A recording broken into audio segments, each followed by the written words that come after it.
साथियों सलाम, नमस्ते, सत श्री अकाल और जय भीम जोहार। आइए साथियों, हम लोग ये फरिया लेते हैं। ये फरिया लेना जो है ना दोस्तों, ये बिहारी टोन है ना। धनबाद में यही हो रहा है, हर कोई एक दूसरे को फरिया रहा है। राजनेता भी फरिया रहे हैं, चुनाव में तो फरियाबे करते हैं।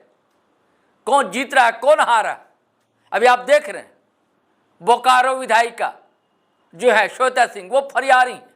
किनसे फरिया रही है, कौन फरिया रहे हैं उनसे? तो विरंची नारायण फरिया रहे हैं। एक और बड़ा चर्चित नाम है, डॉन कहा जाता है। कई लोग डॉन कहते हैं, हम नहीं कहते हैं दोस्तों, लोग कहते हैं। ढुल्लू महतो ऐसा बताया जाता है। फरियाने के मामले में बड़ा ख्यात रहे हैं, कुख्यात रहे हैं, कई पार्टी में रहे हैं और आज भारतीय जनता पार्टी के माननीय सांसद हैं। वैसे मंत्री बने नहीं हैं, लेकिन जलवा जो है दोस्तों उनका किसी मंत्री से कम नहीं है। और जब उनका जलवा है तो उनके लाडलों का भी जलवा होता है। आपने अमीर खुसरो की एक पहेली सुनी होगी, कटोरे पर कटोरा। सुना होगा ना, नारियल के बारे में कहा जाता था। तो यही स्थिति आज है कि कटोरे पर कटोरा, बेटा बाप से भी आला। बेटा जो है बाप से भी आला, ज्यादा उच्च समझता है। जैसे किसी मंत्री का जो प्यून होता है ना, पिछलग्गू आगे पीछे नेताओं का होता है, वो भी अपने आप को सांसद विधायक मंत्री से कम नहीं समझता। वैसे ही होता है किसी नेता के जो लोग होते हैं। और यही हालत हुई है वहां धनबाद में। एक वैसे ही दबंग माने जाते हैं रणविजय सिंह, बाहुबली भी कहे जाते हैं, लोग कहते हैं, मैं नहीं कह रहा हूं यार, है ना। वो कांग्रेस के लीडर हैं। अब भाजपा के ढुल्लू महतो, कई केस भी वैसे हैं ढुल्लू महतो पर, उनके लोग और रणविजय सिंह के लोग, वो तो कम नहीं समझ रहे अपने आप को। मैंने पहले कहा ना, बेटा बाप से भी आला समझने लगता है। तो उनके लग्गू भग्गू जो होते हैं ना, चेले चमचे होते हैं, वो भी अपने आप को कम नहीं समझते। और वो दोनों भिड़ गए और कहे कि आइए ना फरिया लेते हैं हम लोग। छोटा सा मामला था, लेकिन जब धनबाद का मामला हो, जहां सीन मेंशन की कभी तोती तूती बोलती हो, जिस वासेपुर पर गैंग्स ऑफ वासेपुर जैसी फिल्म बनती हो, तो इस क्षण का अच्छा लगता है। इन लोग को भी लग रहा है कि हम लोग पर कोई फिल्म कोई अविनाश दास आ जाए सामने फिल्म बना दें, या अभी कश्यप जी आ जाएं फिल्म बना दे, या कोई भारद्वाज साहब आ जाए फिल्म बना दे। ऐसा भी हो सकता है, सपने देख रहे हैं ढुल्लू महतो साहब भी। रणविजय सिंह भी सोच रहे हो कि सहायक भूमिका हमको भी, हमारे किरदार की भी कहीं ना कहीं कोई मिल जाए। यह पूरा मामला क्या है दोस्तों, ये सारी कहानी बताने के लिए बैठे हैं हमारे साथ। आप हमारे बात उनको ही सुनेंगे, हमारे पॉलिटिकल एडिटर है शैलेंद्र सिन्हा जी, नब्ज टटोलते हैं ये। और धनबाद पर लगातार इनकी पकड़ रही, खबरों पर देखते रहते हैं, समझते रहते हैं। पूरा मामला जो है, पूरी पटकथा क्या बुनी गई थी पहले, धीरे धीरे सुलग रही थी अंदर अंदर, और दावानल जैसी स्थिति होने जा रही है क्या वहां भी, कि जैसा कभी सिंह मिशन के दौर में होता था, या गैंग्स ऑफ वासेपुर के दौर में होता था।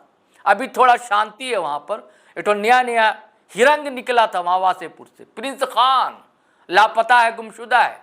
अब कैसे लापता गुमशुदा हो गया और दुबई जाकर बैठ गया, ये बड़े बड़े पुलिस अधिकारी और बड़े बड़े आला अधिकारी जाने भाई, कि धनबाद से अचानक लापता हो जाए और कहीं और विदेश में जाकर बैठ जाए। चलिए सुनिए वो कहते क्या, पूरी बात बताएंगे आपको शैलेंद्र सिन्हा।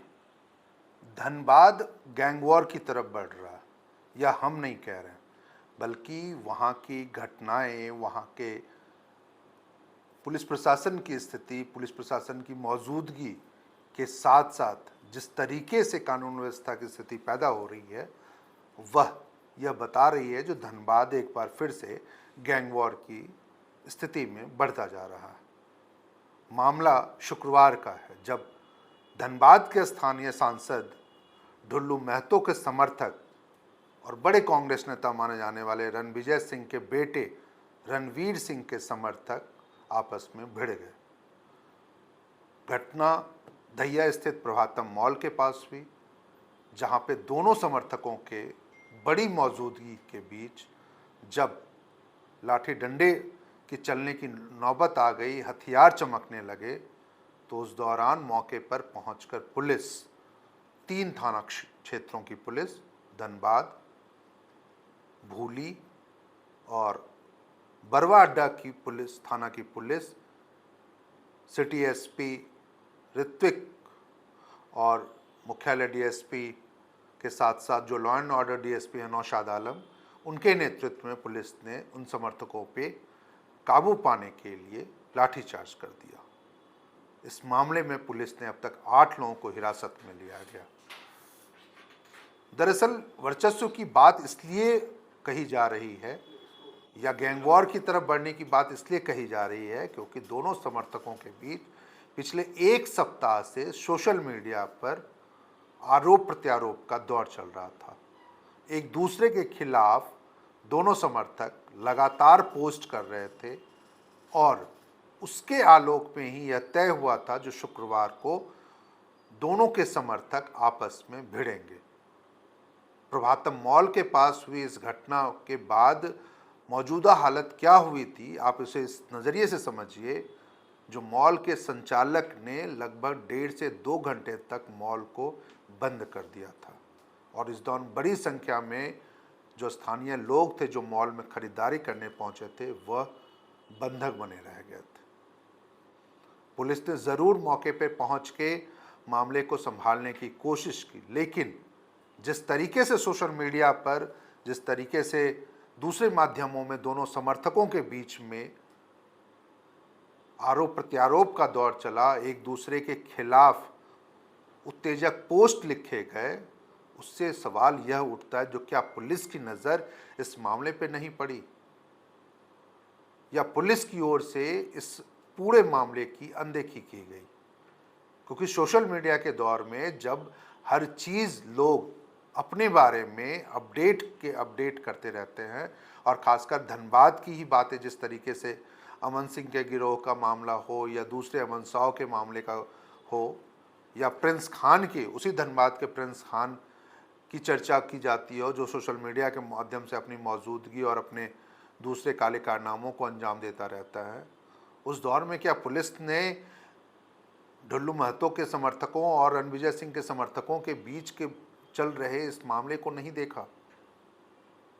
दरअसल स्थानीय लोग या स्थानीय तौर पर जो सक्रियता है राजनीतिक दलों की, उसके लोग यह ज़रूर कह रहे हैं जो यह पूरा मामला मुख्य रूप से धनबाद में चल रहे अवैध कोयले के कारोबार से जुड़ा हुआ है। ढुल्लू महतो की मौजूदगी इस मामले को बेहतर या उसे एक कह सकते हैं जो बड़े लार्ज स्केल पे ले जाने की कोशिश है। और दूसरी तरफ रणविजय सिंह के समर्थक, उनके बेटे रणवीर सिंह के समर्थक यह चाहते हैं जो कोयले के कारोबार पर उनकी पकड़ धीरे धीरे बढ़ती जाए। अभी ज़्यादा दिन नहीं हुए, कुछ ही साल पहले हुए थे जब धनबाद में 2 भाइयों नीरज सिंह और संजीव सिंह के बीच में वर्चस्व की लड़ाई होती रहती थी। कुंती सिंह के खानदान से जुड़ा हुआ यह मामला कैसे गुरुकुल और सिंह मैंसन के बीच में चलता था, लगातार सुर्खियां वहां बनती रहती थी। लेकिन पिछले कुछ सालों से यह दौर धीरे धीरे खत्म होता चला गया था।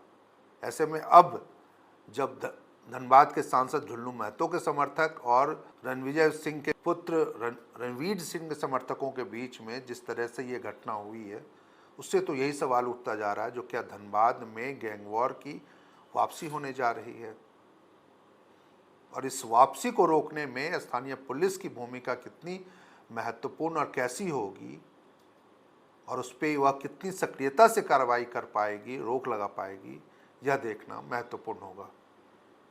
आप सभी लोगों को पता हो जो हाल के दिनों में ही जब झारखंड के 20 जिलों के पुलिस अफसर बदल दिए गए थे, 48 आईपीएस अफसरों का तबादला हुआ था, तो उस दौर में ही धनबाद के एसएसपी, सिटी एसपी, ग्रामीण एसपी तक का तबादला हो गया था। प्रभात कुमार नए एसएसपी बनाए गए हैं। इसके अलावा सिटी एसपी के रूप में ऋत्विक श्रीवास्तव ने जिम्मेदारी संभाल ली है। तो पुलिस प्रशासन के लिए भी चुनौती होगी जो इन दोनों ही समर्थकों के बीच में वह तेजी होते हुए इस गैंग वॉर की स्थिति को लेकर के वह अपनी सक्रियता को दिखाए। साथियों, आपने सुना बारीकी के साथ सारी बातें उन्होंने परत दर परत खोली। आपके सामने जो धुंधली थी तस्वीरें साफ हुई होंगी, हमें लगता है। तो साथियों, अब आज्ञा दीजिए, इजाजत दीजिए। लेकिन जाने से पहले वही आग्रह गुजारिश करना चाहूंगा, अगर आपने हमारा चैनल सब्सक्राइब नहीं किया दोस्तों तो जरूर कर लें, और सब्सक्राइब कर लिया है तो ज्वाइन बटन दबाना हरगिज ना भूलें, और वीडियो धड़ाधड़ फटाफट खटाखट शेयर करें, लाइक करें, कमेंट करें, फेसबुक पर भी आएँ, अच्छा लगेगा। और दोस्तों, आज्ञा दें, इजाजत दें। जय हिंद, जय भारत।